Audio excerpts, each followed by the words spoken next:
Kia ora, talofa, namaste, aere mai, and welcome to the Niche Cast. This is our big old Aotearoa sporting podcast. We're recording it on the Tuesday, the 20th of August. Big up yourself. Hope you're doing all right around the lands of Aotearoa and anyone around the world who loves a bit of Aotearoa sporting action and kōrero. We are from theniche-case.com, where you can read about Aotearoa sporting matters. Got lots of deep dives, got a couple Kiwi-NRL spotlights, NRL Wahine spotlights, Dimitri Sifakula, Mackenzie Wiki. We got the Kiwis squad breakdown. We got the New Zealand Warriors young halves breakdown. Flying Kiwis wrapping up the Kiwi footballers. That is live on the website. You can also prepare for all the Kiwi basketballers playing in the NBL with Australian teams. The Blackcaps test squad mixer is on the website as well. Did pretty well at covering all the possible angles with the Blackcaps test squad that was announced, so that's there. We've got the men's domestic cricket contract breakdowns. That's on the website. Waiting on the second round of women's contracts to break that down, but whatever you want. If you're following the Niche Case and you know what we do, you know how we do's it, head on over to theniche-case.com to have a little read about Aotearoa sports. And if you can't read very well, it's all good, because we're here with the podcast for your eardrums and your eyeballs. We also do the newsletter. And the newsletter, you got to do a lot of reading. So if you love reading about Aotearoa sports, sign up to our newsletter. It's completely free every Monday and Friday evening, thenichecase.substack.com. And if you can't read good, it's still all right, because you're here listening to our podcast, and a lot of our podcast bits and bobs, wrinkles and nuggets come from the newsletter. So we prepare for the podcast with a big old newsletter on a Monday, and then we come at you with the podcast on a Tuesday. And it's another fabulous time to be an Aotearoa sports fan. There was a bit of news over the weekend for Nellen. Well, and big dog Devon Conway, who's hit up a casual contract.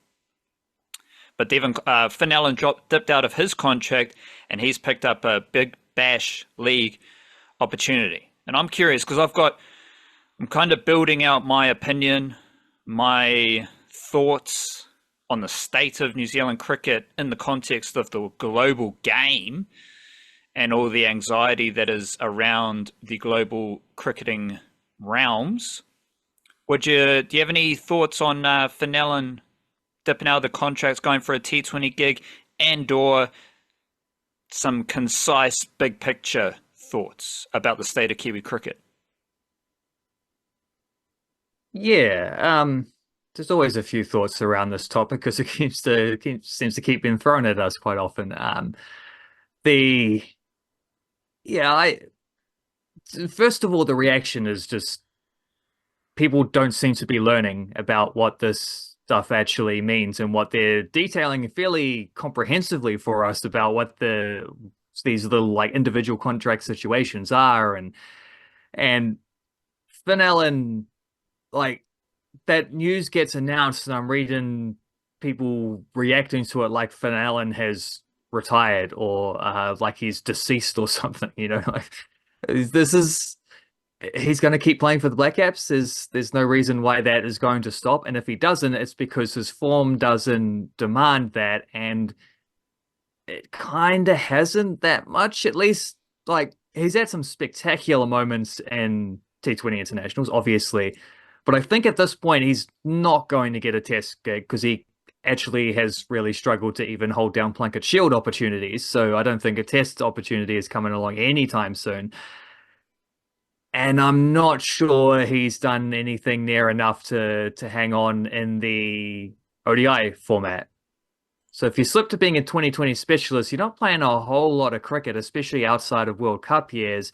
And we just had a World Cup year, and he didn't even play very well at the World Cup. So I mean, it's a different way of it happening, but in a way, this is almost just like Finn Allen recognizing or preempting his own dropping to some extent. Not so much from the T20, but definitely from ODIs. And what we know about the contracts is they do tier them to where you can hang on and be top 20 and get a contract as a test specialist, but it's pretty hard to do it as a T20 specialist. You really need to be available for both white ball formats for that to be the case. And he was at the moment, which is why it's weird because the contracts literally just got done like a month ago, and now there's already been two big changes, which obviously is same as the Kane Williamson one. Like this has been preempted by franchise T20 opportunities because Devon Conway is going to play in South Africa and Finn Allen, what did you say, Big Bash. So fair enough. And those are good gigs for those dudes too. But yeah, it's we're not yet seemingly at the stage where people seem to understand how this I don't know, this new landscape is being how the soil's being tilled on this new landscape, I'm trying to think of a good agricultural metaphor there, which would be fitting for Finn Allen, especially. Oh, the agricultural hitter, Yeah. slugger. But I think what you're pointing out is that Finn Allen is a slogger. And he's very good at T20 slogging, T20 slugging, T20 hitting, agricultural cricket shots. That's why he's in this position. As you said, I would push back on the idea that Finn Allen, because this is something we always say about the contracts, even the domestic contracts, because Scott Kugelheim, Tim Seifert, they dropped out of domestic contracts. There's a chance that them and Joe Walker, who also picked up a casual contract, they might play every single Plunket Shield game. Outside of, because Tim Seifert's got a Big Bash opportunity. So we always say that contracts aren't really connected to game time necessarily. I think that for the case of Finn Allen, he might never play for the Blackcaps again, and I'm not bothered. Like, it's all good. Because what did Finn Allen do at the T20 World Cup? 8.7 average, 81 strike rate. That's the big dog slugger of New Zealand. Right? So that was what was really funny about it being Finn Allen and Devon Conway at once. And there being a sort of like, oh no, it's another big blow for New Zealand cricket. It's like the last time we saw these two, they were opening together at the T20 World Cup where we were awful and neither of them scored any runs. Exactly. It's really not great. Like if you're talking about negotiating power, they're not bargaining with top dollar at that point. They're kind of coming in at they're selling low on their careers for this to be happening at this particular moment. And it's Devon Conway who averaged 13 in T20 internationals last year with a strike rate of 110. Devon Conway who averaged 23 with a strike rate of 118 this year. These dudes aren't necessarily dominant T20 forces, and I actually think New Zealand cricket was quite generous to Devon Conway in allowing him to have the casual contract because he's nothing close to Kane Williamson. But he's got the same faith and trust that Kane Williamson's got. So that's an interesting little marker. The thing with Finn Allen, so Devon Conway, Kane Williamson, Lockie Ferguson, Adam Milne, they're all over 30 years old. Now, if we think back to how people have talked about the Blackcaps, oh, they're too old. Well, now all these 30-year-olds are dipping out of the contracts and everyone's worried. Like, the same thing you were complaining about before about the Blackcaps being too old, now you're complaining that the old players are leaving. It doesn't make a lot of sense there. But Finn Allen is different because he's in his mid-20s. But he's also just a T20 hitter at this stage. He showed some promise. He scored 100 against England in a 4-dayer. And since then, which was in 2019, since then he's played 19 first-class games. He's got a big dog average of 20. Ahead of the ODI World Cup last year, he got a lot of ODI cricket, and he didn't make the ODI World Cup squad because he averaged 17. So I don't know if Finn Allen's going to play a lot of cricket for the Blackcaps moving forward, and I'm not that worried about it because I'm big on the youngsters in Aotearoa, but also like Tim Robinson can have a crack at doing what Finn Allen does. but also like there's a lot of just general batters, ODI batters who can have a whack as well. Like I'm not too worried about it, but it's always presented doom and gloom about New Zealand cricket and about the battle of T20 leagues around the world in the global cricket context. Like even just thinking back, Lockie Ferguson hasn't been a fantastic Blackcaps bowler in recent years. Adam Milne, he's always injured. Like he could have been at the T20 World Cup, but he was injured. Not too like those dudes are also over 30 years old. They're not playing all formats. All good. Like this is just how it goes. But you've talked about like just the benefits of getting players into the full-time contracting system, men and women. So now there's 2 spots for other dudes who want to play all formats to get a crack.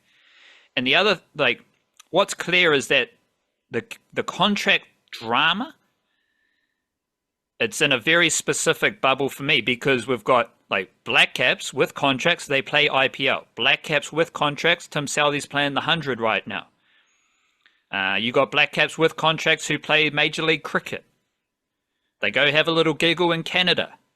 Like Blackcaps are able to play 3 maybe if they really want to T20 gigs around the Blackcaps commitments. That's a pretty good deal.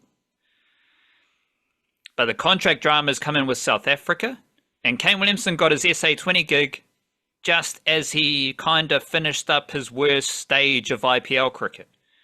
So it's like you've got Devon Conway, Finn Allen, Kane Williamson, Lockie Ferguson, a little bit of Adam Milne because he was all right when he wasn't injured, but he's always injured. They're getting T20 gigs as their form for New Zealand has diminished. That's just an interesting thing. But the niggle is in the SA20, which is in over the summer, and the Big Bash League, which is over the summer. So those are the 2 competitions working against New Zealand cricket. But this gets into another idea where the T20 competitions are just eating each other. They're not eating New Zealand cricket, and I think New Zealand cricket is well positioned because it's a good business. New Zealand cricket makes money. They make money with foreign advertising during Blackcaps games. They make money by drawing big crowds regardless of who is playing because they get big crowds when Kane Williamson, Tim Southee, Trent Boult aren't playing random ODIs and T20s every summer. That's been happening for 5 years. There's going to be a lot of money coming in with women's cricket. That's going to explode. So I think New Zealand cricket New Zealand cricket knows who they are. They know they're just this little pocket tucked away in the corner of the world. They know what the Super Smash is. The Super Smash is a fun competition with no overseas professionals, while every other T20 league is trying to attract overseas players with a bit of thirst. The Super Smash just does what it does. Finn Allen is here and now as a T20 slugger, having come through the Super Smash. The Super Smash produces Blackcaps. It produces T20 mercenaries. It's a decent competition. I'm not going to say it's better than what it is. I think it is. But it's a good competition, but New Zealand cricket knows what it is. It gets some crowds, gets some money, develops New Zealand players, but they're not shooting for, we need to get the biggest players in the world to come to the Super Smash. So I think New Zealand cricket just knows what it is. I think the business of New Zealand cricket is pretty good. I'm pretty positive on the young talent coming out of New Zealand. And the players who are dipping out of the contracts are either getting casual contracts for Kane Williamson and Devon Conway, which is all good. Because again, Kane Williamson doesn't play the random ODI T20 series in the summer. Like he's got a casual contract. He might play every single test for the rest of this year. Same with Devon Conway. But they're not going to play the ODIs against Sri Lanka in January or whatever it is.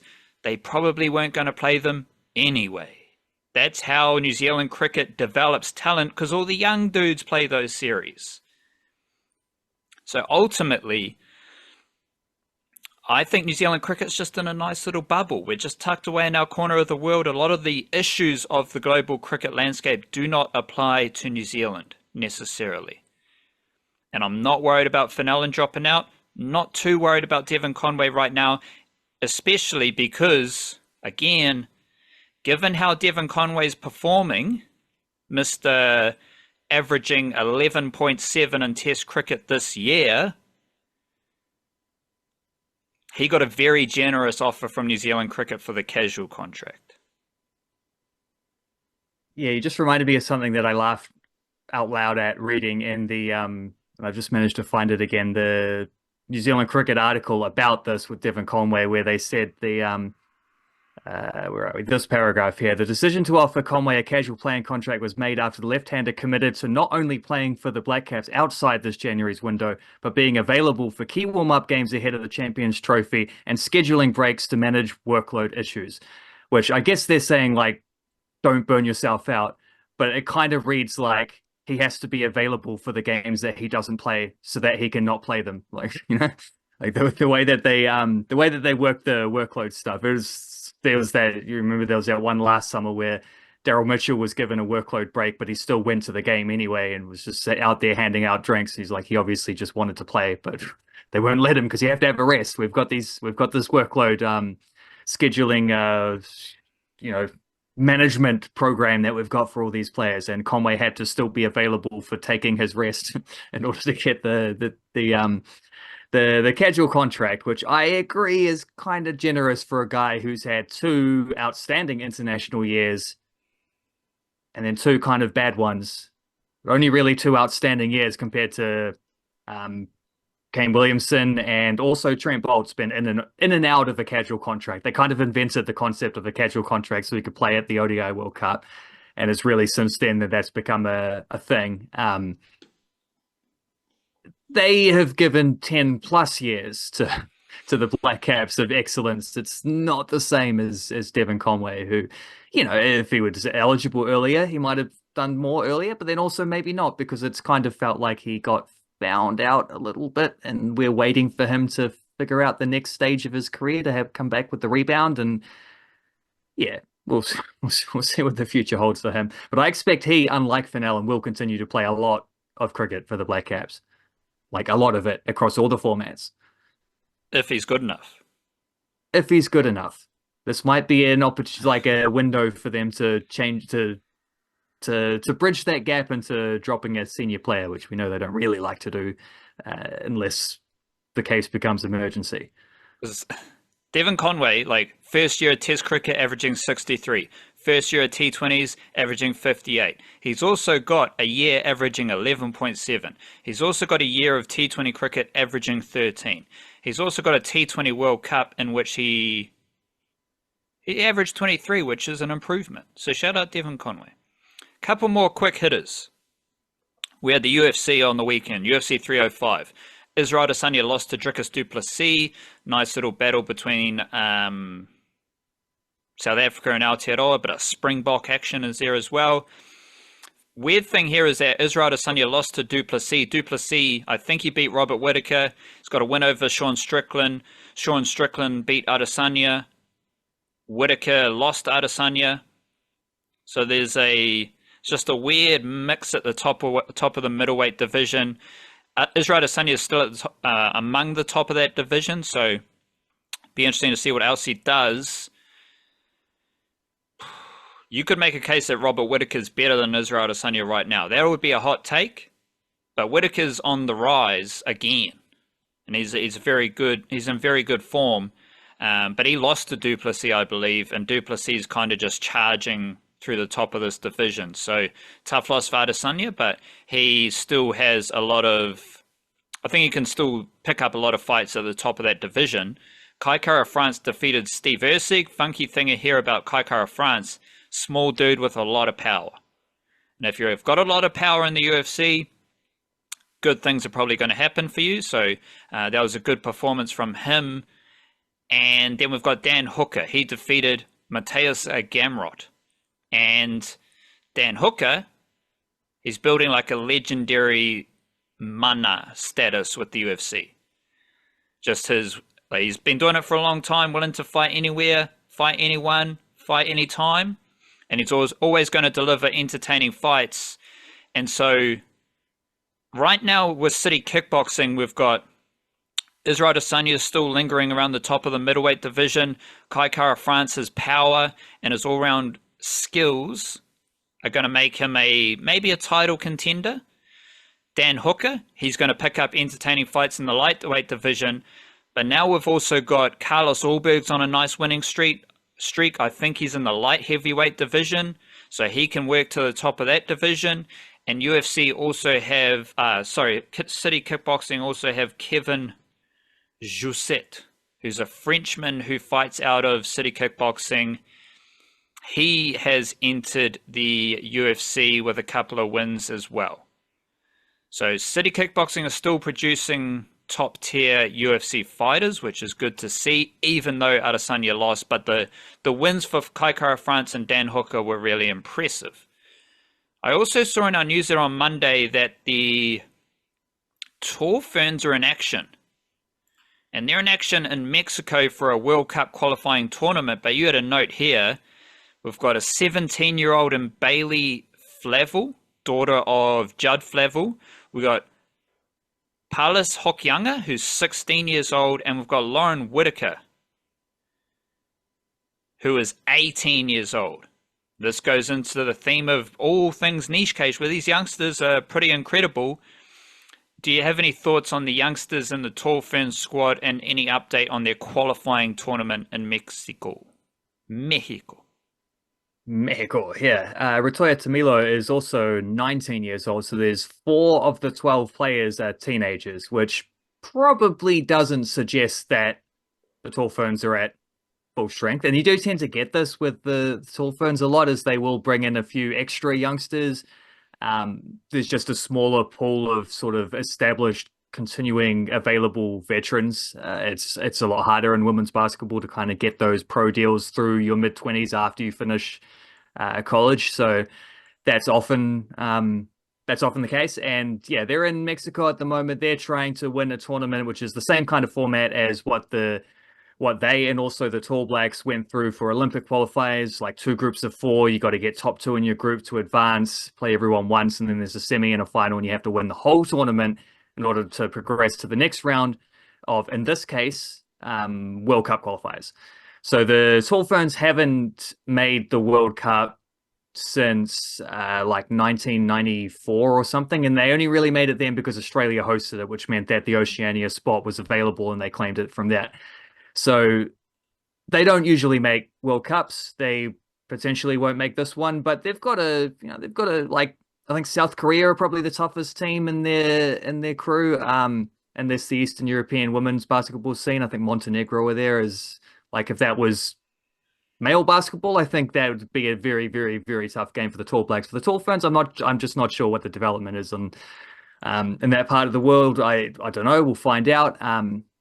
It is, Natalie Hurst is there as coach. It's not Guy Malloy, so there's been a change. They've had 1 or 2 tours since then, but it's kind of been not full strength squad stuff. Obviously, Charlize Leger-Walker out injured still. So, but they have got Penina Davidson back and Ela Fotu's back after 5 years. I think there was a couple of years with her no games through COVID, and then she had an ACL injury, so she hasn't played for ages.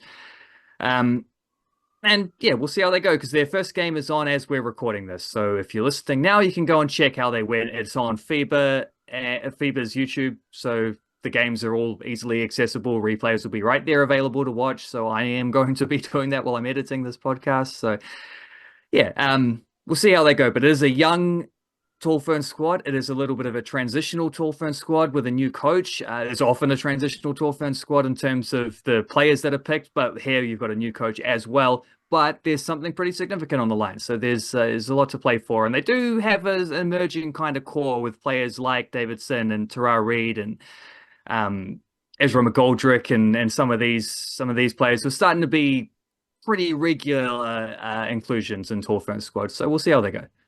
Just quickly, based on your list and your exploration of Kiwi basketballers playing with Australian NBL teams, do you have like one player or a team that you're focused on? Because there are a few teams that have multiple Kiwis. Got Melbourne United, Perth, Brisbane, and Tasmania all have at least 2 Kiwis in their roster. Do you have one Kiwi or one team that you're excited about?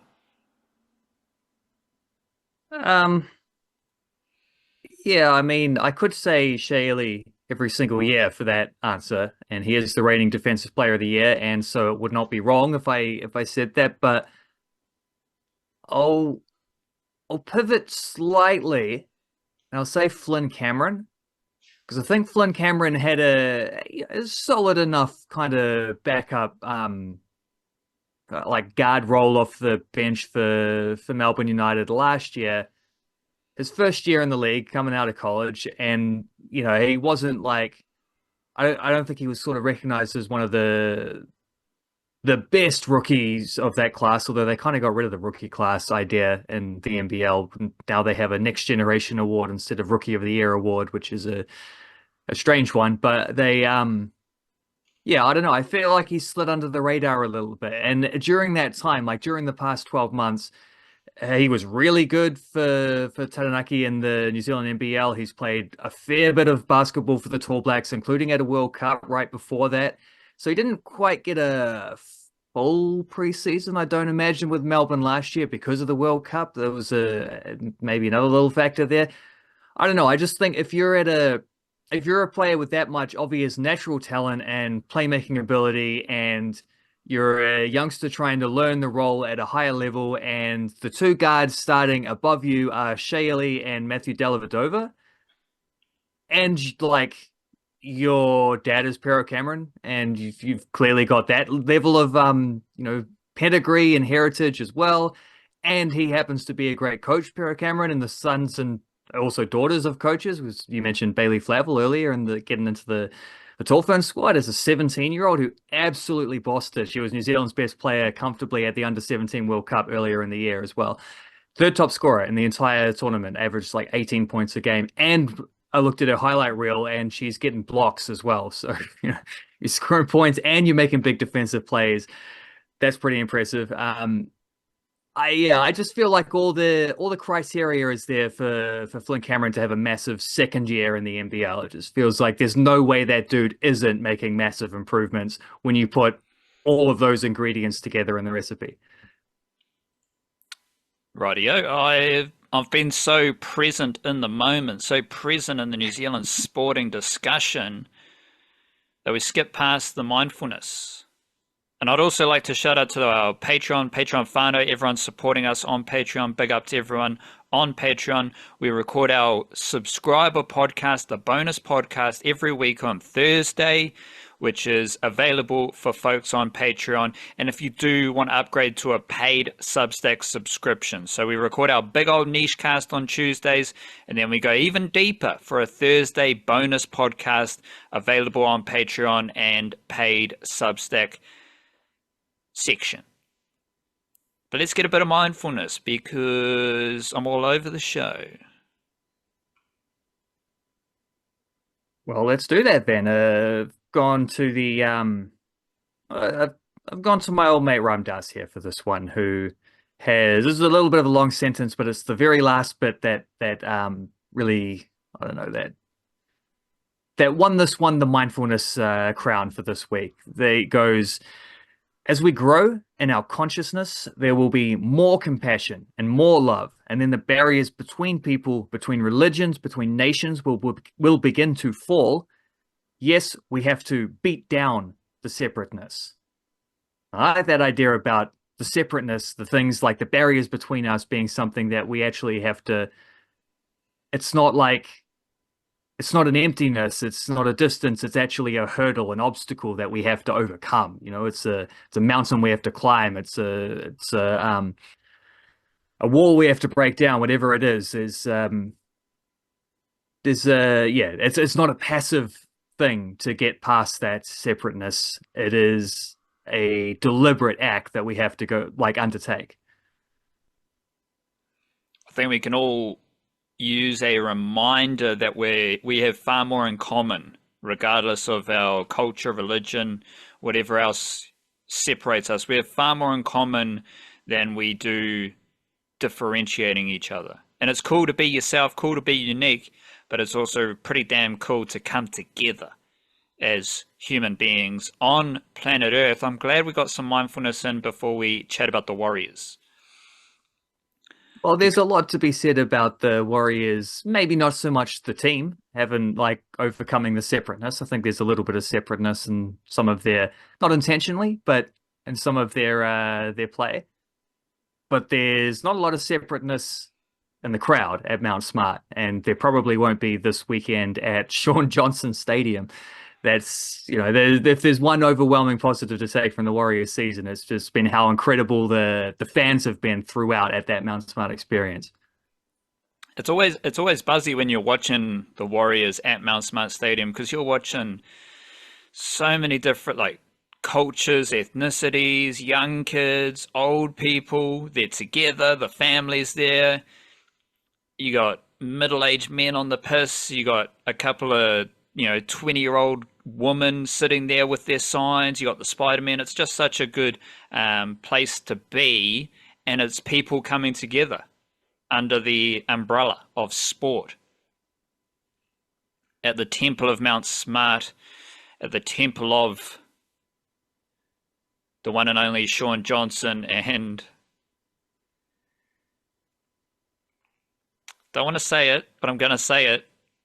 Shaun Johnson, who is currently in the midst of a 1, 2, 3, 4, 5, 6, 7, 8, an 8-game losing streak for Shaun Johnson, a 9-game streak without a win for Shaun Johnson. It's pretty damn strange. And it's part of Shaun Johnson having a 21% win rate this season. Said it before, say it again. Shaun Johnson has only had 2 seasons below 30% winning in his career since the start of 2011. 24% in 2022 and 21% in 2024. That's where Shaun Johnson is at as he bows out of his career. That's where the Warriors are at as they work towards the end of the 2024 season. This will be a celebration of Shaun Johnson, and that's how it should be. But I don't really know if the Warriors are going to win. So it's going to be good vibes with Shaun Johnson, or that's going to be pretty cool. But you might be better at math than me. If Shaun Johnson loses this game and the Warriors lose this game, he's going to go 3 wins, 11 losses, and 1 draw this season. I don't know what it will take for Shaun Johnson to get below 20% winning this season. But a couple more losses, maybe 1 more loss, which would be 3, 11, and 1 draw. 3 wins out of 14 games. No, it would be 3 wins out of 15 games if you're doing the math yourself. Which is exactly 20%. Then another loss would take him below 20%. Yeah. Crikey Jack, shiver me timbers. I said it a few weeks ago, these are awkward areas for the Warriors. The whole thing is awkward because the team kind of sucks. They're selling out games every which way, and Shaun Johnson's lost 8 games in a row. And somehow Shaun Johnson has lost 8 games in a row in 3, maybe 4, or 3 different stanzas.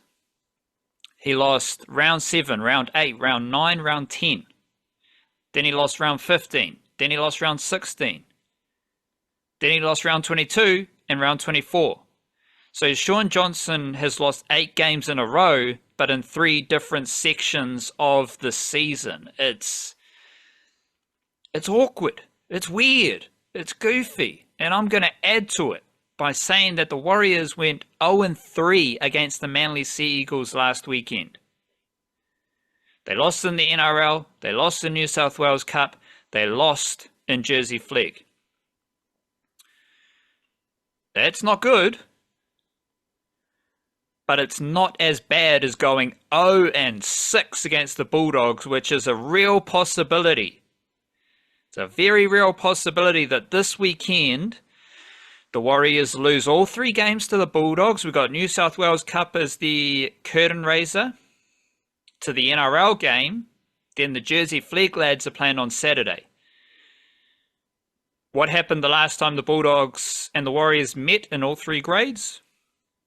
Well, obviously the Warriors went 0-3.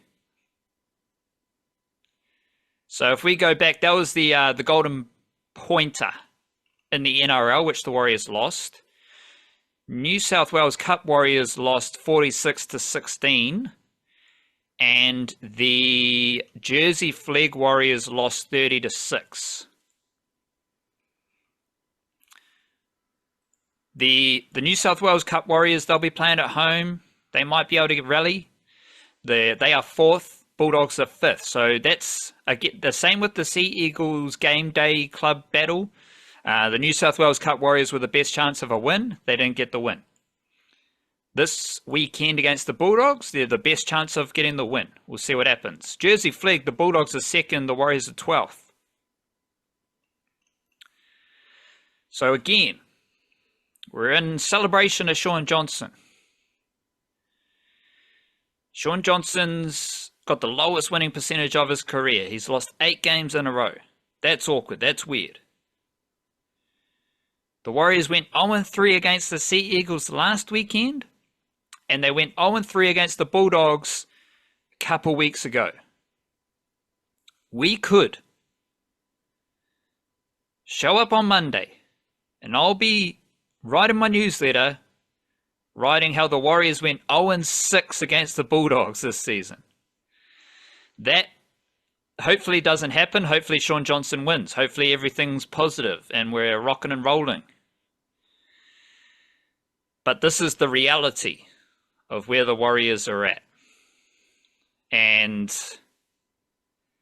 I don't know, like I've done a lot of learning, a lot of growing over the course of this season, and had a little giggle at the Bulldogs last season. Cameron Ciraldo versus Andrew Webster. But I mean, the proof is in the pudding. If the Warriors go 0-6 against the Bulldogs, that would be neck level. But the fact that they went 0-3 against the Bulldogs a few weeks ago, then went 0-3 against the Sea Eagles, like that's bad enough. It's interesting times for the Warriors, and this is like the dilemma, the battle I'm having in my noggin. Because my perception, similar to New Zealand cricket, because my perception, my read on New Zealand cricket as an organisation is very strong, very healthy. The White Ferns suck though, and the Blackcaps have gone backwards. So I am positive about the health of New Zealand cricket. I am less positive about the winning loss, the competitive juice of the Blackcaps and the White Ferns. I am positive about the state of the Warriors right now and moving forward for the next few years. But that's working against winning and losing. And it's working against something that has stood out in a lot of the Warriors' losses, is just this yucky disconnection in the team. Like, just the players aren't connected. You can see that in defensive reads. You can see that in the body language that the players share between each other. You can see it in the fact that senior players are making errors. Younger players are making errors. The attacking motions are clunky. Passes are going above, behind, below players. Nothing about the Warriors on the field tells me they are connected. And that's a dangerous territory. That's why when the Warriors are like under adversity, no one's watching it being like, yeah, they're going to come back like they did last season. No one's watching the Warriors and thinking, yeah, they can claw their way back into this contest. Nah, like once the Sea Eagles scored a couple of tries, it was game over because the Warriors ain't doing shit. Let's be honest. This is also evident in, and this is purely vibe. This is purely me watching games and thinking back. And the feeling I have when the Warriors score a try. Because if there's any shape involved, if there's any decoy runner involved, you've got to wait for the try confirmation because it's probably going to be disallowed for obstruction. To me, it feels like the Warriors have a disallowed try due to obstruction every game. I reckon the average might be 0.8, 0.9. Almost won a game, pretty much won a game. But there might be the odd game where they don't need to. This happened against the Seagulls. Now, I've got the GIF in our newsletter, and I'm just watching it over and over again right here as I'm talking to you. Daly Cherry Evans makes the most of it. He embraces Kurt Capewell. Like, he genuinely embraces him like a long-lost Queensland friend. And Adam Pompey's try is ruled out. This is an example of disconnection because the players aren't connected because they're not on the same wavelength of what needs to be done. But it's also kind of an example of bad coaching. So the players aren't connected with each other and the players aren't connected with the coaching. Because Kurt Capewell against the Sea Eagles, he runs his decoy line and he just stays in the defensive line. Now, we'll get into the Storm in a second because the Melbourne Storm, they're awesome. They're probably winning the minor premiership again. They defeated the Panthers over the weekend. I watched a couple of plays of Alex McDonald, who's a Kiwi, tackle machine. A lot of people don't necessarily know that he's from Aotearoa. I was watching him closely. He runs a decoy line. Like the Alex McDonald package is basically 95% tackling and awesome decoy running. Like, you can have a pretty good job in the NRL if you're not missing any tackles and you're running really good decoy lines. Like, you can have a job doing that. Because he runs his decoy line and he's like tiptoeing around defenders. The good NRL teams with good coaching know that the decoy runner cannot make contact with the defender. The decoy runner has to go through the defensive line or get out of there.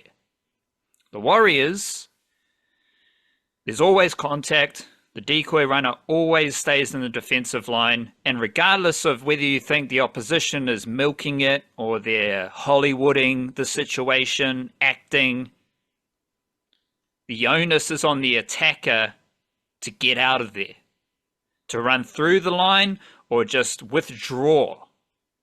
The Warriors don't do that. The Warriors just concede an obstruction call and it's a disallowed try. To me, that's where the Warriors are at right now. Where the players are disconnected, there's just bad body language, there's bad attacking motions. How many times have we seen and talked about the Warriors going to their right edge, they just end up in a cul-de-sac, dead end. All this attacking shape to be with no overlap, no space, dead end. Whether it's Taintua Piki, Sean Stickel-Klokster, Roger Tuivasa at Sheck at fullback, it has no impact on how crisp the attacking shape is. When they do score, it's probably going to be ruled out due to obstruction.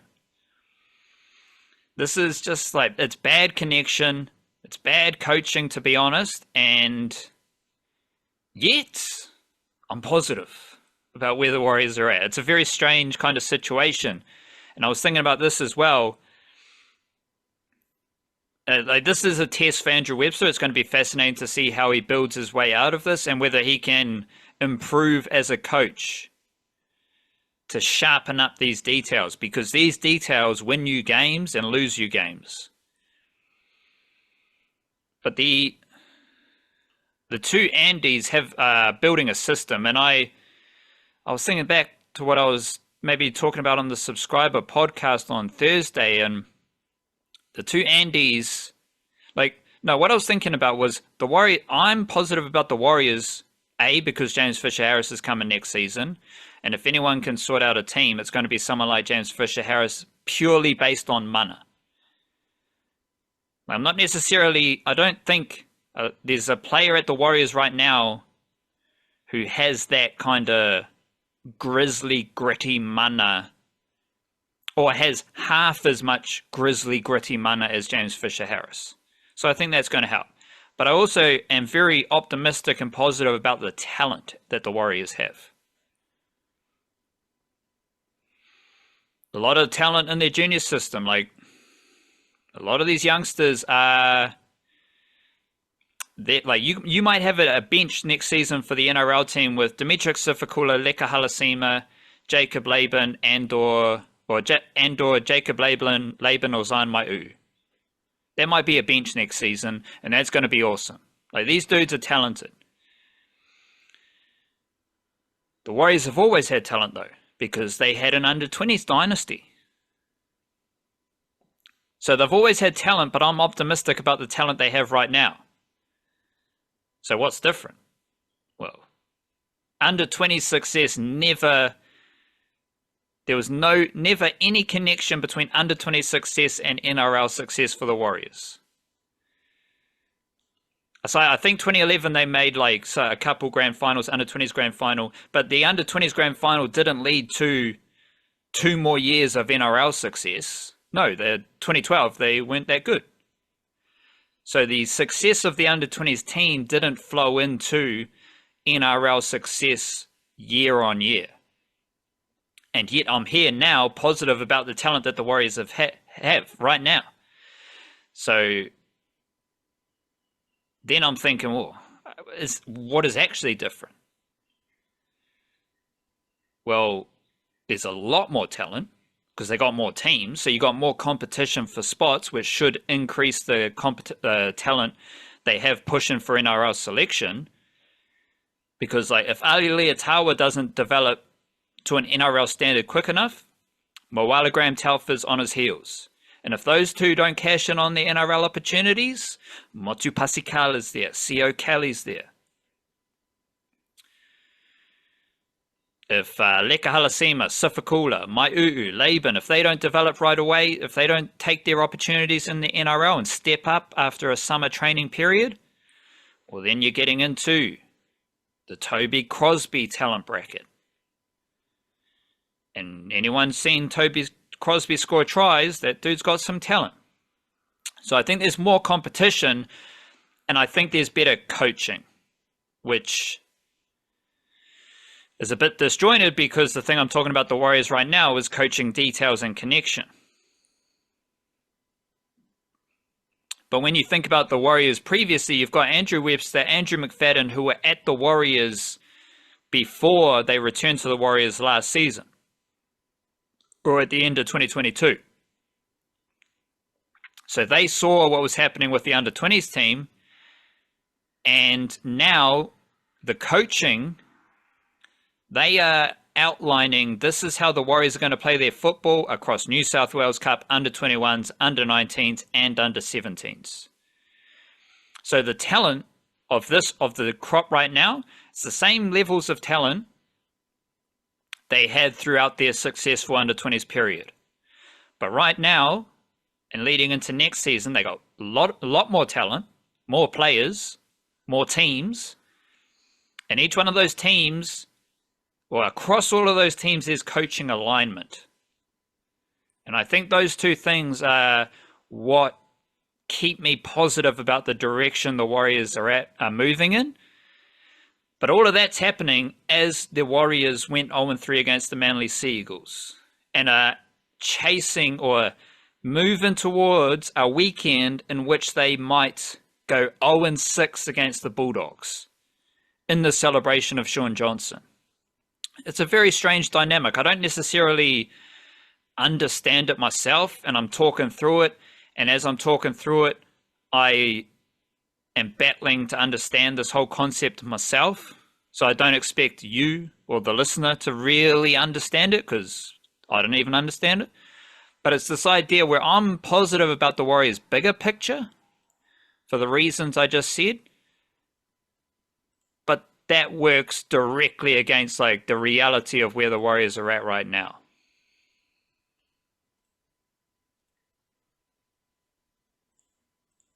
Yeah, that's it's a funny I don't know. It's a good example of one of those two things can be true at the same time kind of situations, isn't it? Where because I think in the past there has been like when they had that under 20s dynasty and they were able to they were winning games and they were winning competitions, they were dominating, and I think there was an understanding that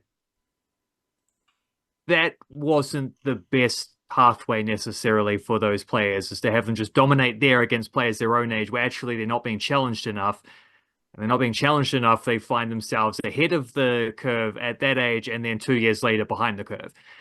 And one Sorry, of the can I things that you have, just yeah, because go. you said that, that's a very good point. Because when I think about it, on Twitter, in the newsletter, on the website, the news-case.com, I'm always highlighting how many under 21s there are in the New South Wales Cup team.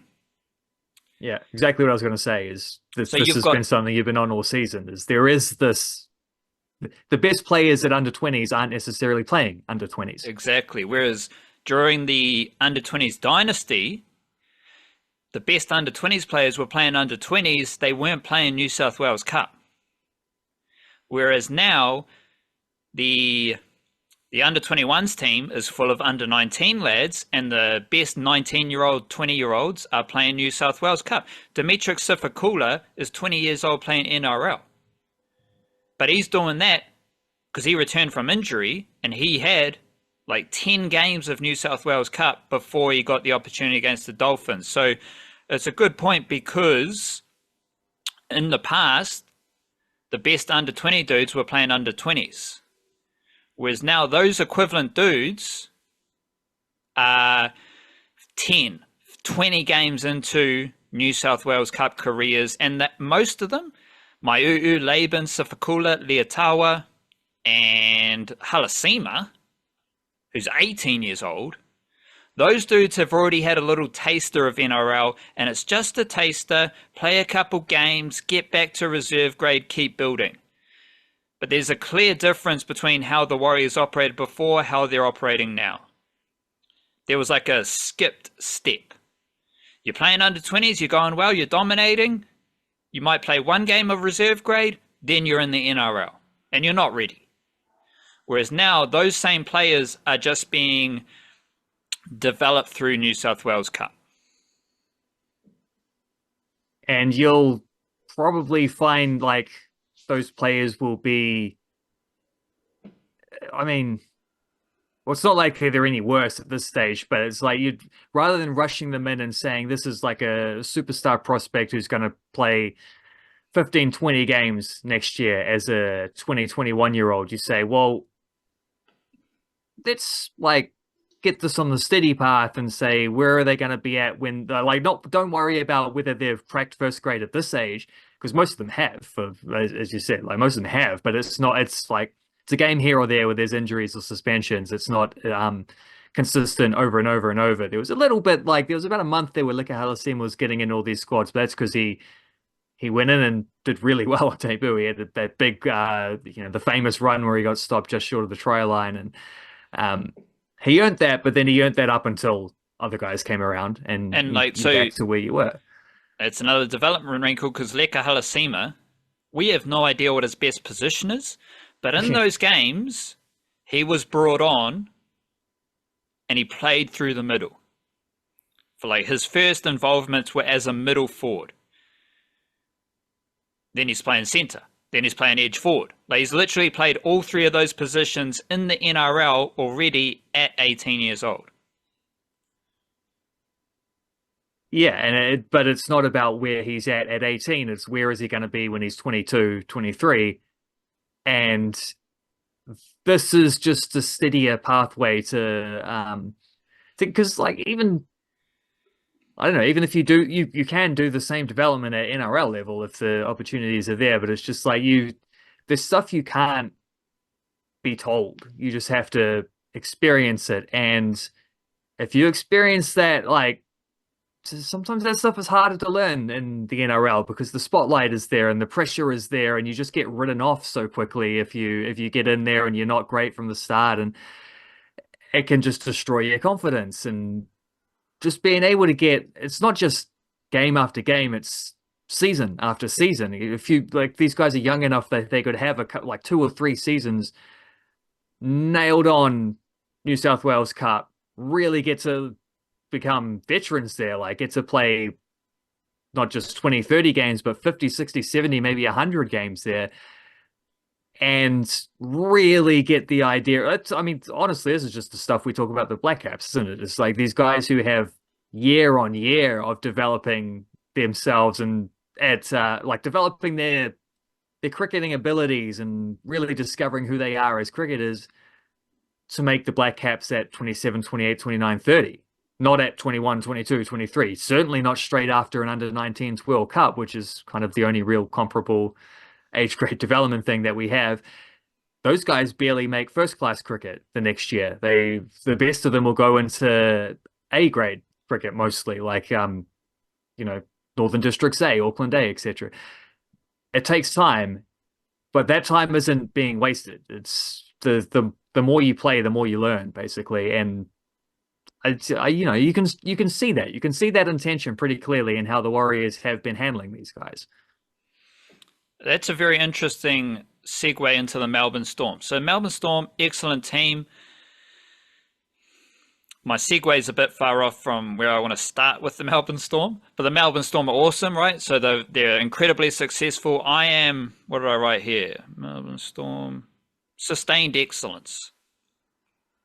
That's what they are. Aside from like hating Cameron Smith or hating the salary cap, or like, I don't see how you can hate the Melbourne Storm wrestle when they did it. They just did some rugby league things better than anyone else. And they were in the rules at the time, then the rules changed. And what have the Melbourne Storm consistently done with player roster, with style of footy, with niggly tactics? They always just do something new. And that needs to be, I find that admirable, let alone the fact that they're one of the most entertaining teams right now, where maybe 2007, 2008, 2009, they were kind of viewed as this defensive, just bogged down in the mangroves type of team. Now they're one of the most entertaining teams. They're awesome. And they've been awesome for a long time. And they're just one of my favorite sports teams ever. Any sport in the world, Melbourne Storm, they're awesome. A lot of that's due to their connection to New Zealand. So you go the 1999 team who won the premiership against your Dragons. You've got Stephen Kearney, Tawa Tenika, and Matt Rua. They're in the team. Then you get into Adam Blair, the Bromwich brothers, Tohu Harris. I'm missing lads, missing players. Did I write any other names down? Maybe. Sikamanu. Sikamanu's from Wellington. Nelson Asafa Solomona. Like how about this for 3 players recruited from first 15? Matt Duffy, Suliasu Vunivalu, Nelson Asafa Solomona. You don't get any better first 15 recruitment than that. The Melbourne Storm have always had players from New Zealand throughout this dynastic phase. It's not the under-20s Warriors dynasty. It's a top-tier, upper echelon sporting dynasty that most teams around the world would be envious of. So they've had that, which is why I love them, because they love New Zealand. That's fantastic. They have consistently updated their roster with players from New Zealand. But right now, the only player recruited from New Zealand is Nelson Asafa Solomona. Because you've got Alec MacDonald, Mr. Tackling at 95%, perfect decoy running. He was recruited from Queensland. Jerome Hughes was recruited from the Cowboys, I believe. Started with the Titans, then he went to the Cowboys. He was recruited from the Cowboys. Jack Howarth, he's pretty much an Australian who might opt for Kiwis eligibility. Joe Chan, he's from France, where his dad was working. Alex Chan, former Melbourne Storm player from New Zealand, he was working at Catalans, so Joe Chan came from there. Who else do we have? Kaius Fa'atili. This is where we're getting into the slow brew. Well, hold a second, because the Melbourne Storm, they've got three main dudes in their Jersey Flegg team from Aotearoa. They got Casey Newton-Whare, who's from Christchurch. They got Josiah Ekihard Nelly, who's from Christchurch. And they have Braden Siu Easthope, who's from Auckland. Otahuhu Jr. But they were all recruited from Queensland. They were playing like under 18s or school footy in Queensland from Aotearoa. So when you go through like most of the list, Kaius Fa'atili, he's from Christchurch, but he was playing Queensland Cup footy before he joined the Storm. Feel like I'm missing someone like Iliasa Katoa. He's from Tonga, but he went to Tamaki College, so he's got a link to Aotearoa there. But he was recruited from the Warriors, not necessarily junior footy in Aotearoa. Will Warbrick, he's from Kawerau, but the Melbourne Storm recruited him from Sevens Rugby. So, like, they've got a lot of Kiwi-NRL players, but Asafa Solomona is the main one right now who was recruited from Aotearoa. But on Thursday, we were talking about the Warriors' development process, and we touched on it just before. They are operating more like the Panthers and more like the Storm in the slow development process. There is a dude, Lazarus Valepu, who I believe is he might be from Sydney. He is massive, and he's played a couple NRL games this season. 2022, 14 games in Queensland Cup. 2023, 21 games in New South Wales Cup. This season, he's got 16 games in New South Wales Cup. Most NRL teams would just rush him straight into NRL. The Storm is slow brewing him. This is informative with someone like Kaius Fa'atili.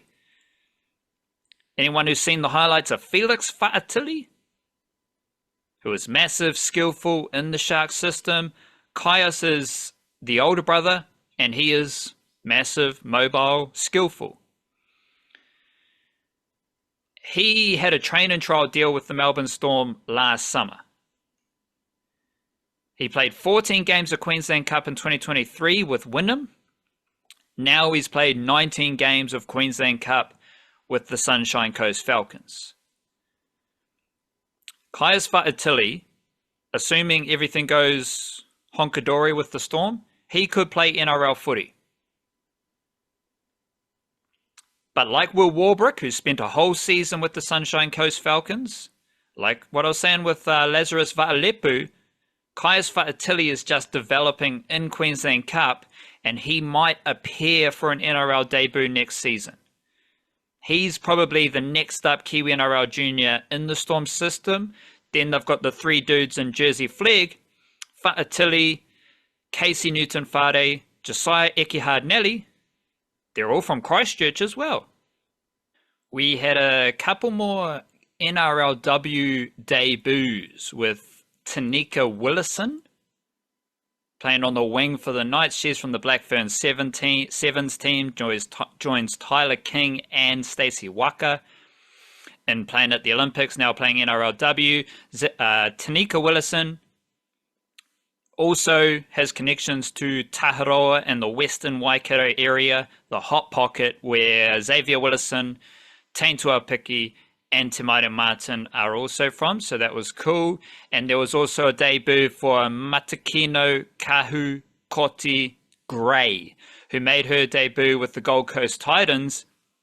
She is from Rotorua, and The information I could find was that she was playing for the Rotorua girls first 15 a few years ago. Then she moved to Queensland. I think she went to Marsden State High School, and she played her way into the Gold Coast Titans NRLW squad.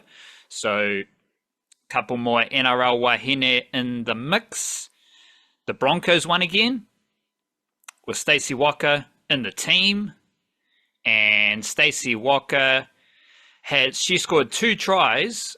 She also had a try assist, I believe. She scored 2 tries, but she also had a try assist. So one of the tries and the try assist came from her aerial ability, which is a funky wrinkle for Stacey Waaka. Coming from Black Ferns Sevens, and then you're on the wing in the NRLW where they kick into you all the time. So Stacey Waaka showed some good development week to week there. She's now played 2 games, 2 tries, 2 line breaks, 13 tackle breaks, and 159 meters per game, 8 tackles at 100%. So she's got some pretty good tackling for a winger. The Broncos won that game against the Raiders with Mele Hofunga, Gail Broughton, Stacey Waaka, Tafito Lafayette and Lavinia Gould in their team. And the Cronulla Sharks also had a win. So the Broncos defeated the Raiders. We know the Raiders have a lot of NRL wahine. Api Nichols, Shael Robbins-Retty, Mackenzie Wiki, Madison Bartlett, Kere Haratina Matua. So that's a big NRL wahine team. And there was also the Cronulla Sharks defeating the Knights. This was an interesting game because both teams have some strong NRL wahine in their teams. The Knights, they had Tenika Willison on the wing, Shanice Parker, Abigail Roach as the centres, Lyshawn Albert-Jones at edge forward, Nita Maynard coming off the bench, and Grace Kukutai, another player from Rugby Union in Aotearoa. She came off the bench as well. But the Sharks won that game. The Sharks are undefeated. They're the only undefeated team in NRLW so far. I think they're 4-0. And they're the best team with Anessa Biddle currently first for post-contact meters, which would put her pretty far up the run meters. Let's check in with that. Anessa Biddle is 5th for run meters. And some other excellent NRL wahine stat stuff. We've got line breaks. Mele Hofunga's 2nd. Mackenzie Wiki is 6th. Tackle breaks. Mele Hofunga's 2nd. Once again, Mackenzie Wiki is 8th. Offloads. Amber Hall. Amber Hall's another cool wrinkle because she's come back from injury and she is in dominant form for the Sydney Roosters. So, well, how about this? Alexis Taueniai, she's first for offloads with 10. Amber Hall is 2nd on 9. But I forgot about the Roosters there because the Roosters had Amber Hall coming back into their team. She scored 2 tries. She's unstoppable near the defensive line. But they also had Tiana Davison playing her first game, sister of Carlin Davison, basketball extraordinaire. And she just quietly made 23 tackles without a missed tackle. So it's good for her. She made her Kiwi Ferns debut last year. And let's check in with the top tacklers because Georgia Hale's always at the top of that chart. Updating it. Georgia Hale, 210 tackles. She is the only player in NRLW with more than 150 tackles. And then we've got Alexis Taueniai on 144 tackles. So pretty dominant stuff from the New Zealand woman in NRLW. So say that again. Georgia Hale is like 60 tackles ahead of 2nd place. Yeah, but that's normal. Because it's normal that she's that far ahead. So how about this? She's made 210 tackles at 97.2% efficiency. But if we go to last season, Georgia Hale, she made 501 tackles. The next best made 337. That's nearly like 50% more than That's of second places. that's what Georgia Hale does. And last season, she made the 501 tackles at 98.8%. She has never missed more than 10 tackles in an NRL season, but she might get there with 6 tackles so far this season. The most interesting with Georgia Hale, though, first 5 seasons, she averaged less than 70 meters per game. She went up to 106 meters per game last year while making 501 tackles, almost 200 more tackles than the next best. Now she's at 122 meters per game and 210 tackles. So she's added a bunch of running meters to her quiver. She's always been an excellent tackler, but she wasn't necessarily a meter eater forward. Great passer as well. Now she's adding the running meters to her mahi this season with the Gold Coast Titans. Gold Coast Titans 2-2. So the best teams, we got the Sharks 4-0, Roosters are 3-1. So shout out to them. Broncos have won a couple of games with Stacey Waaka and Gail Broughton in the team. We've got a busy footballing section for our podcast today. But I did see, I'm not sure if our mate Ela Jerez is in this squad, but I did see we have a under-20 Women's World Cup squad. And I don't see Ela Jerez in that squad.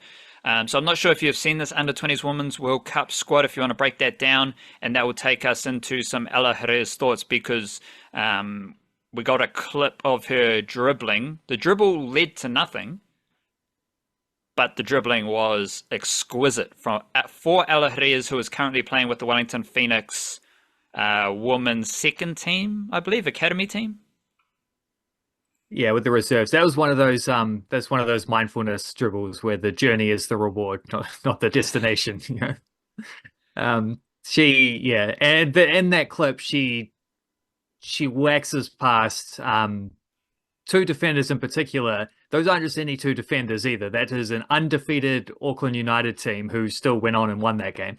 That was Kate Shepherd Cup semi-final. And the two defenders she went past were Chloe Knott and Saskia Vosper. So two players who have played for the Wellington Phoenix, I think it combined 60 plus times in the A-League. So definitely not chumps. And yeah, Jerez, I don't think she was ever really in contention to make the under-20 squad because she's only 16 years old. She could have, though, because you remember Millie Clegg went to the under-17 World Cup and the under-20 World Cup in the same year last cycle. Jerez maybe might have been in contention to do that, but the under-20s do have a lot of pretty good wingers who are ahead of her, older, who are more, you know, like developed in their careers. So I don't think that was ever really too likely, but we will see her surely at the under-17 World Cup, along with quite a few of those other Wellington Phoenix teammates, no doubt. Later in the year, there is also an under-17 World Cup. The under-20 World Cup, the under-20s played two games against Australia. I think they drew them both about a month or two ago. And this is basically the same squad as that. So we sort of knew what to expect. Is a lot of continuation from the previous under-17 cycle. And yeah, that squad that played against Australia, everyone who was in this squad was in that squad. That was a larger squad because they were trying out a few more options. So there's a few players who did make the cut from that team, but everyone who's in this one was in that one, with one exception. And I wonder if this is why it took so long for them to announce it, because their first game is on September 2. So it's less than 14 days away, less than 2 weeks away from the start of that tournament. You got to get there and acclimatize and all that good stuff. Reminded me a little bit, maybe this is just fatigue from the Olympics, about how the Olympic squads got delayed because the men's in particular, because they were trying to figure out who they could actually pick, who would they be allowed to have, who was going to be released. Wonder if there might have been some back and forth with Millie Clegg and Racing Louisville, but if there was, it was solved because Millie Clegg has been included in the squad. She will be going to her second under-20 World Cup. She scored at the last one, and she's presumably a better player now. That's pretty exciting. That's effectively the best player in the team has been made available. But you got you got quite a few strong players. And this to keep a good eye out for. Let's see if I can find the old squad here. Helena Arrington, I noticed, is listed as unattached, which is very interesting because she's been playing NPL in, I think, Victoria, so the Aussie sort of state level. I wonder if that might precede a transfer. I don't know. But like Lara Kolpe is playing in Switzerland now. Apparently, I'll have to check in and see if there's any minutes or if that season has actually begun. Chiara Berselli at Sampdoria in Italy. She spent last year out on loans in the second tier, so we'll see if she gets some Serie A minutes this year. Who else is well known in that group? There's a few Phoenix players: Amy Daniele, Benai Elliott, Zoe McMeekin will all be players that are well known. Ella McMillan made a debut last year. Ruby Nathan still listed here with Canberra. Olivia Page with Sheffield United. Emma Peinenberg, of course, is had a massive breakout season with Feyenoord last year. Re-signed with them. Daisy Brazendale has played A-League for the Phoenix as well. It's a good looking squad. Suya Herring over in Germany with Turbine Potsdam, where she is a teammate of Maya Hahn.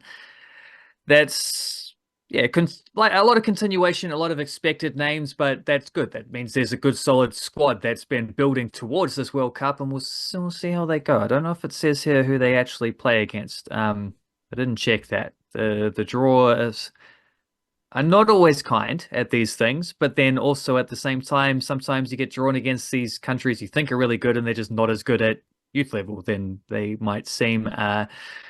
Colombia is where it's being hosted, and the Ferns are playing Japan, Austria, and Ghana. So I would suggest that Japan will be quite a scary prospect, but I think Austria and Ghana might well be games there they can get some points, and perhaps they might even have an opportunity to get out of the group here. We'll see how that goes.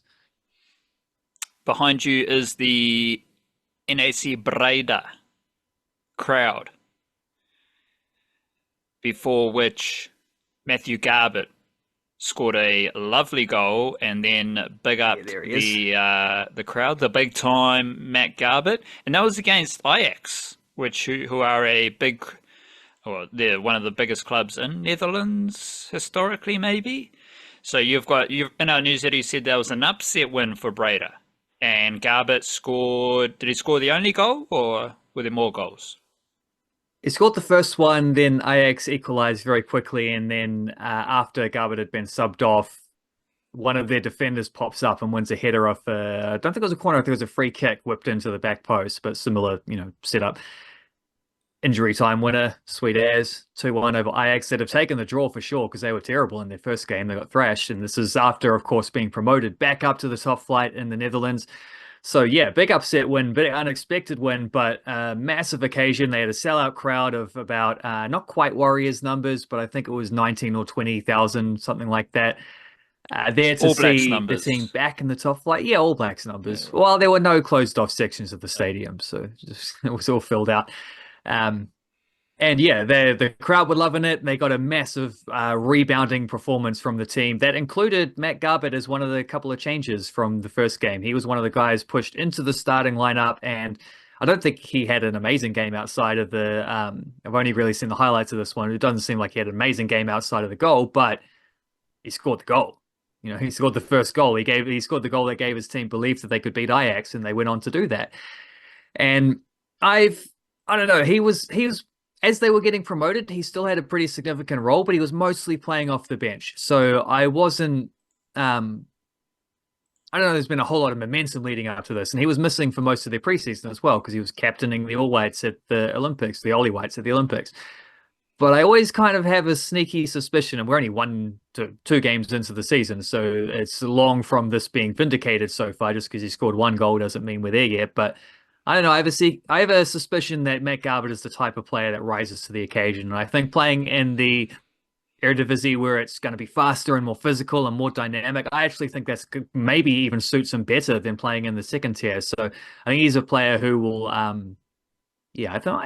think he could thrive now that he's up in the top flight in the Netherlands and having some good fun there, scoring lovely goals. It was actually in that goal, there's like a tackle one at right back. It's not by one of their midfielders who's just dropping back to cover. Wins a tackle, whips a big crossfield switch over. That was actually Max Ballard, who played for Aussie fellow who played for Central Coast Mariners for the last couple of years. So he's now a teammate of Matthew Garbett. So there's a little Australasian Anzac connection there as well, which is, I don't know, might be interesting to the listener to see that. Yeah, got old Matt Garbett. One of a number of players who had a big weekend. It was an insane weekend of Flying Kiwis. I've got maybe more entries in the article this week than possibly ever before, which has been rather hectic to transcribe all this stuff. But Chris Wood scored. Chris Wood, even just by playing, ensured that we've now gone 21 seasons in a row with at least one New Zealand player, one New Zealand player in the Premier League, which kind of just is a straight line between Ryan Nelson passing the baton to Winston Reid passing the baton to Chris Wood. There's a little bit of overlap between them. That's kind of how it's gone.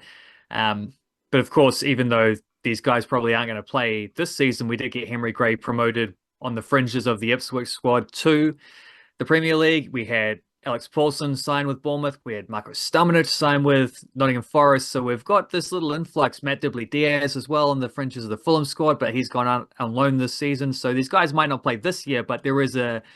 we're starting to see what that might look like in terms of who might take the baton from Chris Wood going down the line and continuing that 21-year streak in perpetuity.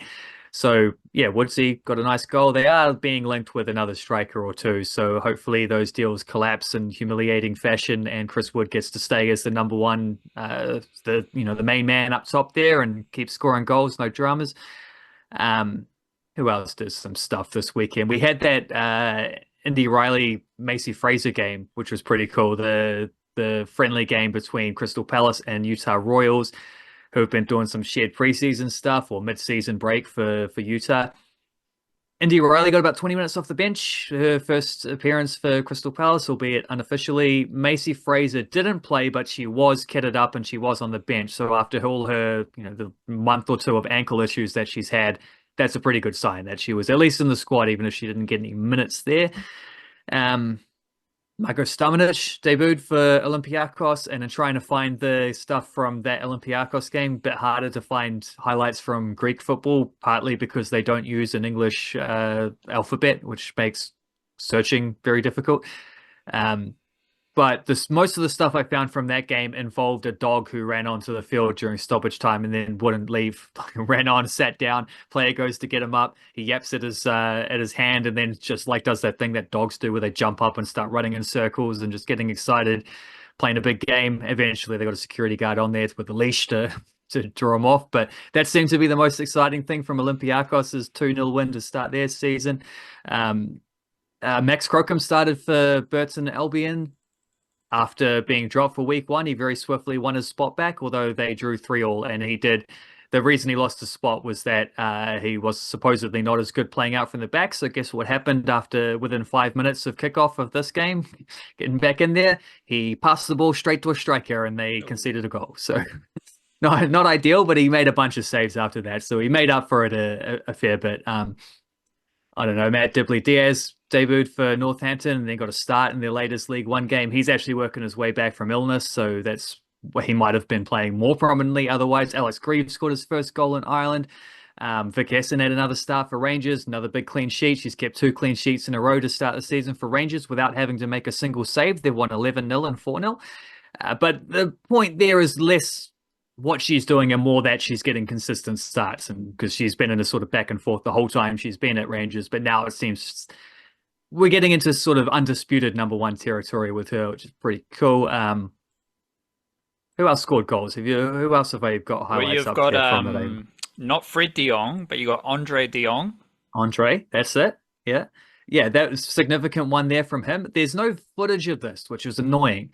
But they finished third in the South African League last season, which itself was a bit of a surprise. They weren't expected to be anywhere near that good, but they just had a great season. Almost got second, but couldn't quite hang on. I think they missed out on goal difference in the end. But that still qualified them for the African Confederation Cup, I think it's called, which is like the Europa League, the second tier continental competition. So they're playing qualifiers against a team from Eswatini, which is what Swaziland used to be called. I learned that when the Olympics were on. It's what Swaziland is now called, what used to be called Swaziland. So, which is, I'm pretty sure that country is inside of South Africa, like contained within South Africa. So in Eswatini, they're actually the whole country. There wasn't a stadium good enough to host continental football, so they had to play that in Durban instead. So the South African team got to play an away game in South Africa, albeit not in their own, not in their own stadium or anything like that. But Andre De Jong scored the first goal, tapping at the back post. As I say, no video of this, but it's at least got a little bit of a description in the Flying Kiwis update from one of the papers there. That was the first game that Stellenbosch have ever played in continental football, which means that Andre De Jong's goal was the first continental goal ever scored by that club. So a little bit of history from him. And he loves the cup competition. He scores a lot of goals in these cup competitions. So does Ben Waine, who scored for Plymouth Argyle last week and then carried that on, getting a little bit of a cameo in League One. Not League One, they're actually in the Championship on the weekend as well. So Waino's impressing Wayne Rooney is his new coach. That seems to be going all right. The nuts thing is, I'm sure there's even more on top of that I can't remember. There was just while you're having a little look, so I was curious. So quick little Google. We've got Eswatini, which, as you said, was Swaziland. That's in the northeast. There's also Lesotho, which that's right. I don't know much about, but they are I imagine they're two countries within South Africa, the way they are portrayed on Google Maps. So not an expert on geography, but it looks like the Eswatini is similar to Lesotho, which is, they're both kind of northeastern, but Stellenbosch, which is who Andre De Jong plays for, that's down near Cape Town, for anyone who's doing some of the African geography there. So just a good bit of... For anyone who's going to the South African Premier Cricket League in a couple months, might need to know this information. You may need to know this information. You did have the goalkeepers in the news that yesterday. So you listed the depth chart for All Whites goalkeepers. We've got Max Crocombe, Alex Paulson, still don't know what's happening there, but apparently he's straight off to Auckland FC. Keith Sims, Ollie Sale, Henry Gray, Nick Zanev, Michael Weld, Scott Morris, Albie Kelly-Heald, and Zach Jones, which is 10. But then you also list off Jamie Searle, Matt Gould, Joe Knowles, Dublin Boone, Lawton Green, Cameron Hogg, which is another 1, 2, 3, 4, 5, 6. So we got 16 goalkeepers from Aotearoa, at least, who are playing professional football around the world. Now, that isn't like Brazilian territory. It's not Indian cricket territory, but it's something. It's not South African cricket territory either. But it is it's not like New Zealand rugby territory, where all these New Zealand rugby players are playing all around the world. But it is something. Like, New Zealand has at least 16 professional goalkeepers, which is pretty impressive. Yeah, and depending on where you draw the line, I might be like, because Dublin Boone's on an academy contract with the Phoenix, so it's like, but I included him because he was in the matchday squad for their Aussie Cup game, so he's at least been in a squad for a professional team. There might be a few others, and he actually was with Rota JC's academy last season before coming back to the Phoenix. So there's, depending on where you draw the line there, might be able to include a couple other Wellington Phoenix Academy keepers. But I mean, and some of those guys are not getting close to all-white selection. Obviously, you only have 3 goalies in a squad anyway, so if you're outside the top 10, you're probably nowhere close. Although Jamie Searle has been capped. I mean, I didn't include Stefan Marinovic in there because he seems to kind of just be a part-time player these days. He's a little more focused on his, I think he has like a corporate career or something over in Germany, which is fair enough. He's at that stage of his career anyway. So, yeah, like that's an insane goalkeeping depth. And I'm trying to figure out an angle to write about this I might get that done later this week. I might need to leave it a couple of weeks just to get a bit more clarity about some of these guys. Like someone like Henry Gray, for example, might go out on loan. So I might want to wait and see what it looks like at the end of the transfer window before doing that. But there is a lot of goalkeeping depth there. And that's just the All Whites. Like the Football Ferns don't have nearly as much, but they've got more than they've ever had before. I mean, even just having Vic Hesson and Elite really challenging each other for the number one duties is more competition than we've had before, is where there tends to be a but most of the time I can remember watching the Football Ferns and looking back into stats and figures, it seems like it was probably the case for a while before that.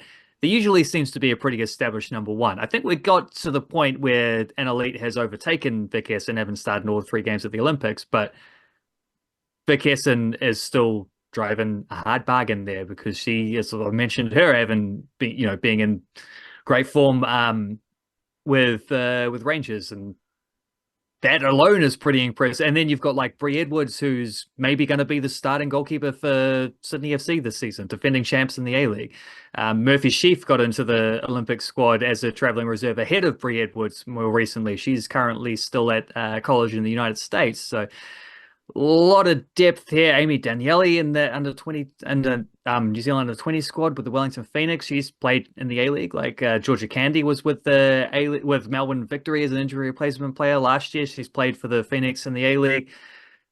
This is it's easy to like goalkeeping's a weird position because it's so singular. So it is a bit easier to signal them to single the goalies out, but it also still seems like they deserve to be singled out because there's a sudden explosion of well, it's not a sudden explosion. I'd say it's been building for quite a few years. There were two others looking through the things that I forgot my headliner for starters. Ben Old debuted in France, so and from the start against Monaco, he got 60, 70 odd minutes against Monaco, who finished second in Ligue 1 last season. So that's some tough footy that he's just walked straight into as a first 11 player for Saint Etienne. And then the other one was, I don't know if you saw the Dalton Wilkins clip, that where he this is top division in Denmark as well. This is legit levels. This is same competition as Marco Stamenic won with Copenhagen a couple of years ago. Same competition that Callum McCallum's currently playing in, although McCallum's been out injured for the start of the season. Dalton Wilkins, who's trying to stop a dude taking a quick throw, and he gets in the way, so the guy pushes him into the little advertising Toblerone thingamajigs. So he slides the Toblerone across and trips the guy up, and so as he tries to rush to take the quick throw, which I still am laughing at, having seen that video probably 20 times at this point, for having made the video, clipped the video anyway, posted the video on a couple of different things. I've seen it several times. I've checked the notifications to see how well that seems to be tracking. I've looked at it probably 20 times, and I'm still laughing every time I watch it. It actually reminds me of like a Jackie Chan movie or something, like it's Jackie Chan fighting off some random assailant, and then he's just got to use whatever tool he can find within reach and do something creative with it. Like Dalton Wilkins just sliding the Toblerone between the dude's feet and tripping him up that way. I thought that was kind of hilarious just in general, but also kind of clever as well. Like thinking on your feet, but a number 8 wire mentality, yeah? I don't know if it's intentional, because he kind of just he knocks it over, then he just picks it up and willy-nilly slides it. And I think it's more coincidental that everything is just perfect. Like he just happens to slide it right as the dude's stepping over it. I think it's on purpose, but I think there is definitely a coincidental element that it worked. I think that could easily have just been like a petulant, just he's throwing it towards him, but he's not actually expecting him to trip up over it. And then also I think the other angle is I suspect the throw-in guy let himself be tripped up. You know what I mean? Like I think he realized the throw-in wasn't happening, and he sort of so he's taken a tumble so that Wilkins gets in trouble as well. I think that's part of the factor too. But he didn't get in trouble. He just got it talking off and hold that thought. It is football, so the players are very willing to be tripped up and fall over. Very aware of these things, yeah. Yeah, it doesn't take much to knock a football player over. But as you said, very stern talking to without any like card. Like, what's the point of that chat if you're not going to do anything about it? Like, it's I just think it's one of those, it was like 2 minutes into the game. The refs just like, sometimes they sit on their cards until 20 odd minutes and they don't want to book someone too early just because it sends the wrong impression. But it might have been one of those. I also don't know it's really worth a yellow card. yeah. You Like, didn't what do really you? do anything. Well, you got a yellow card for tidying up the field. Like, what? Well, I guess you would say it's time wasting, and if time wasting, like if you kick the ball away when someone's trying to take a quick free kick, you get yellow carded for that because they don't want people to do that. So, or just standing in front of the guy obstructing him, kind of thing. Often that will be a yellow card. They're soft yellow cards, but that is one of those things. So it could have been like he would have been justified in saying that, but I think maybe it was just such a weird situation. He's like, well, But like, he's just tidying don't up the do it field. again. He's tidying up the field. He's not kicking the ball away. He's returning the item to its Yeah. initial. Was this a home game or was this away? I think it was away. So, They're playing again. It was Sondeski against Randers, so they were away. Yeah. so those little cushion things, triangular boundary rope type of thing, that's only on the home crowd's home dugout area because they're the sponsor kind of situation. So he's the away team and he's taken the home team, his opposition's padding, and used it against them. First of all, he's tidying it up, so he's a good lad. Like, he's just been a tidy Kiwi. Tidy Kiwi. Yep. But he's also using it. He's using the home team's furniture to antagonize them, which is great. Like I say, genius, but thinking on, well, say thinking on his feet. I guess he didn't fall over, so it's just still thinking on his feet. On a literal sense, but yeah. Good. The other thing with Dalton Wilkins, let me get the stat because we're having a good laugh about his ill instance, but that's the wrong document. He's made 2 starts this season for Sondeski out of 5 games. So he plays wingback, so he's sort of in and out. They rotate that position a fair bit. In the 2 games that he's started, he's played off the bench once as well. So he's made 2 starts. They have 1-1, which was this game. They won this game against Randers, and they drew the other one, including even the game where he played off the bench. So with Dalton Wilkins on the pitch this season, the Danish Superliga, top division in Denmark, Sondeski, 157 minutes with him. They've scored 3 goals, 2 conceded, plus 1 goal difference. Sondeski, without Dalton Wilkins on the pitch this season, 293 minutes, 0 goals scored. They have not scored a goal in 293 minutes without him on the pitch. They score a goal every 50 minutes while he's on the pitch. They've conceded 7 times, so that's a -7 goal difference. He's the only player in the team who has a positive goal difference for when he's on the pitch. They've lost all 3 games that he didn't start. They're undefeated when he has started. He might be a bit of a prankster, but he's also been a really effective player for them this season. Even only a month in, but still, there's a clear trend that's emanating there. Well, the ball goes out because he gets an interception. It does, yeah. Good defensive work, cutting out a through ball. He's a tidy Kiwi and he's a good defender, which is Kiwi football in a nutshell, and that is the Niche Cast. Big up yourself. If you want more podcasts, we got a bonus podcast coming at you on Thursday through Patreon and with a paid Substack subscription. Otherwise, check everything out with the Niche Cash. Big up yourself, love yourself, kia kaha, stay beautiful, church.